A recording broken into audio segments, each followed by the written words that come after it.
Hey everybody, Rob Dino here, wagertalk.com, Wager Talk TV, with another free play with analysis. We're going to go back to the Saturday College Football Board and take a look at Washington State and Colorado State. A little bit of late night action here between these two non-conference foes. Real quick here, let me remind everybody about the Weekend Warrior Football Package offered by wagertalk.com. You can get Saturday, Sunday, Monday's releases, everything that I released from football action this weekend.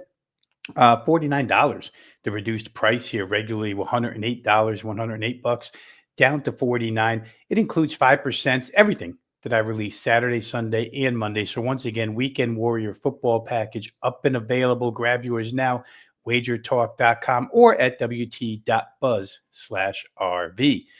Take a look here at Washington State, Colorado State, a game that opened with Colorado State as a favorite and moved quickly in their favor. And it's climbed again to the current number of -5.5 in this contest. Figure most of that increase towards the Colorado State side built on situational angles. But there's an element of fundamental advantage here too for Washington State. Let's start with them.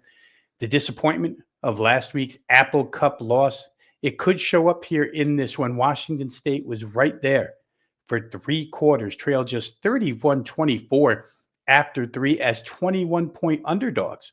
But the roof caved in the fourth quarter, outscored 28-zip in that fourth quarter. It places a huge emphasis on first-year head coach Jimmy Rogers. He came over from South Dakota State, the FCS power, to pick his team back up off the mat. And a further concern for this team and their mindset was the shooting of one of their backup tackles here, right tackle Sonny, who was at a campus party. It's going to be okay. They expect a full recovery, but he was shot at a party. And, the head coach, Rogers, spent a lot of the night in the hospital with him after his surgery. So a lot of things going on here with Colorado State. They had a team meeting on Sunday morning. Now they have to take to the road. We'll see if any of this has a effect on them. But obviously, the focus could be a little less off of the huge rivalry loss and the way that it happened, and then the incident to one of their own football family. Washington State's depth chart could be problematic as well. They've still got a quarterback experiment going on here. They really didn't know coming into summer practice who the lead was going to be here. They had 3 options. Right now, they've gotten rid of Jackson Potter as that option, and they've gone to Zevi Eckhouse, the senior.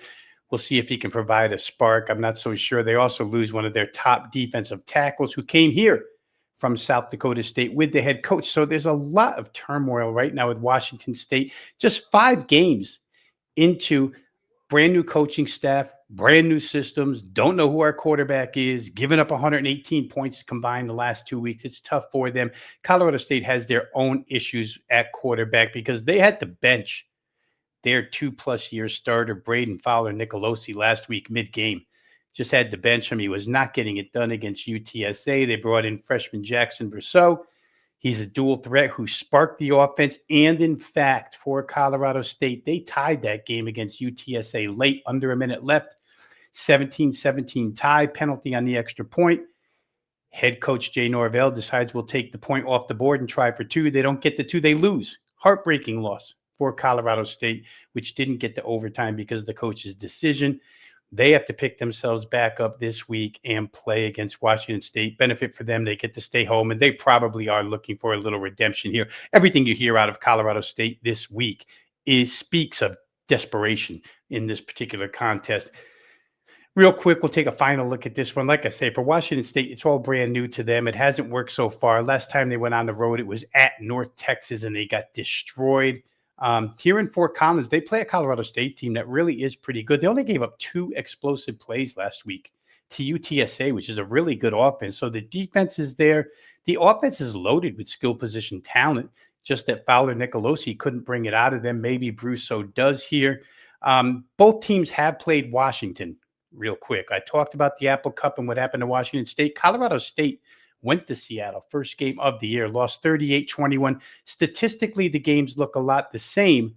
The difference, the margin was different. Colorado State didn't make as many mistakes, didn't allow as many explosives, and they were able to hang within 17. Washington State's had difficulty in both of those areas here. I think, again, the desperation is on the Colorado State side here. They haven't been great to date, but they are a team that's probably better on both sides personnel-wise. So we're going to play Colorado State here to win this one by 6 or better. We got to lay 5.5. It'll be your free play for today. Colorado State minus 5.5 on the way out. I'd like to ask everybody to hit the like button.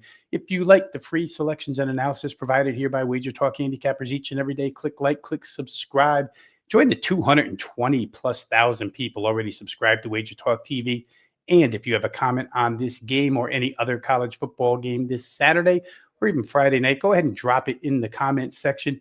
Try to get to them as quickly as I can. For now, this is Rob Vino saying good luck with all your plays. We'll see you next time on Wager Talk TV.